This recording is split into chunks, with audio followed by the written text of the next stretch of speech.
Hello, this is Mike, NoStressMike.com. I want to talk a little bit about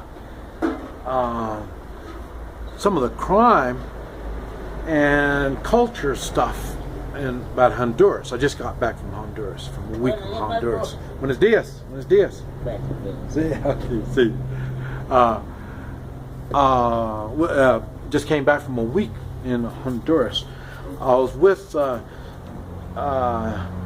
I was with two men that could speak English, and so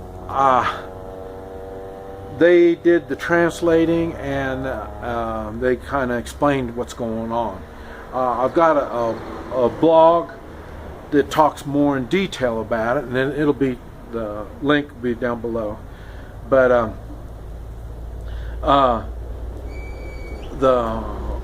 the crime is amazing. I didn't realize it was that bad when I went. Normally I do all my research and all the stuff when I go. Like I say, I followed a guy over there, so he knows somebody there. So so I thought, well, if he can do it, I can do it. No big deal. So I didn't worry about doing the research on it. And the thing was, so I really come into it with an open mind. Naive, I guess, would be a better way of saying it. And because I didn't realize crime could possibly be that bad. One thing, they had the army or the military was walking the streets at night. So I would say you would call it martial law, and the police can't even handle it. It was just so bad, and they didn't have any roadblocks. Guatemala, they got they stop you on the road, on the side of the road, and check your papers, stuff like that. They didn't even do that down there. One of the other cool things I thought was neat, I told you I had my battery stolen here, and out of my car. And the guy that I knew who did it, because he was watching me park my car, and it was probably about like that, black guy. And I thought, there's no black guys down here in Guatemala. So I thought, what the hell? And when I got the new battery, my friend helped me get the battery, and then we were getting ready to go, and this same black guy walked up, and I didn't understand what he said. And my friend told me later that the guy said he was from Honduras. And that's right. I noticed they got some black people in Honduras. Most everybody's olive colored skin, but they had some black. No Indians at all in Honduras. And so it was really strange. One thing I've noticed, they're like I say, I surely was just among the lower class people, I guess. Here in Guatemala, I'm normally around the upper class. I say we own businesses, and we associate with other people who own businesses, and the people, and mostly the people who have money are the ones that own businesses. So, and to me, it's no big deal. Until now. Now I understand the differences between the upper class and the lower class. Their mannerisms on the lower class is a lot different, and they don't have all the social skills. And I've talked about this gal that I'm going with, and she's from the lower class, but she's from the upper part of it.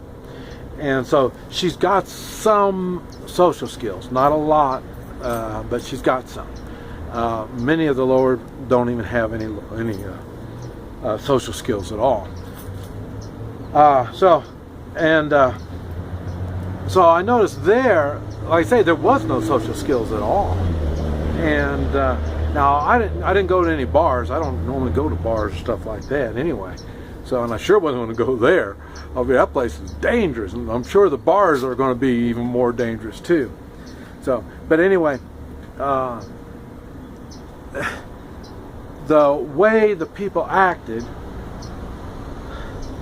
there are no manners, no morals at all. The women that I saw, they were messed up. They were messed up bad, mentally and emotionally. And the thing is, and I talk about, I don't believe in equal rights, and the reason I don't is because of that.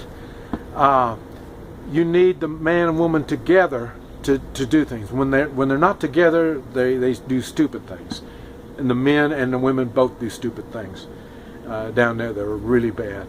And you got another thing you got to remember too. Everybody that I associated with was single, so I'm sure the married ones would be a whole lot different than the ones that I saw.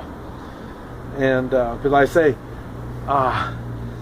they would have 1 or 2 kids. They had no man, and so in other words, the man didn't man up and do his manly deeds, or the man was killed. It's funny because in Vietnam, during the Vietnam days, everybody knew somebody that died in Vietnam.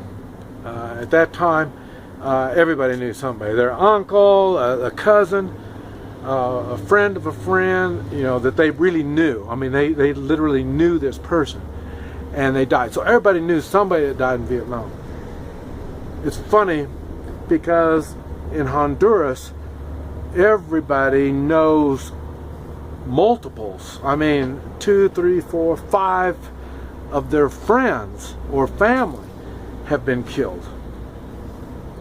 Is that bad? And normally the biggest way of killing was stabbing, using a knife.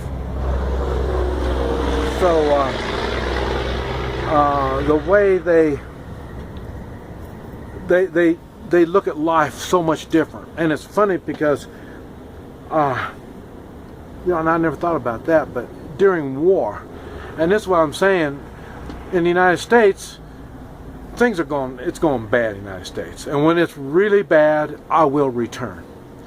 And when it's really bad, what happens, people come together. Man and woman come together. They understand, they know they need each other when there's hard times, and war is hard times.